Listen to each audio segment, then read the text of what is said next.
Temmottiin. Tänään tulee pitkä päivä. Pitkä päivä. Ensimmäisen linjan ensimmäinen joukkue ollaan tällä hetkellä. Pitää linjaa ja vihollinen on aika lähellä tuossa.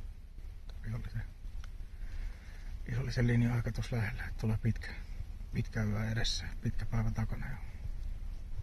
Kaikennäköistä paskaa sataa taipalta. Mutta ei auta itku markkinoilla. Eiköhän me tästäkin taas selvitään. Selvitään jossain kohti. Sitten taas ei muuta kuin tsemppiä laukauksiin.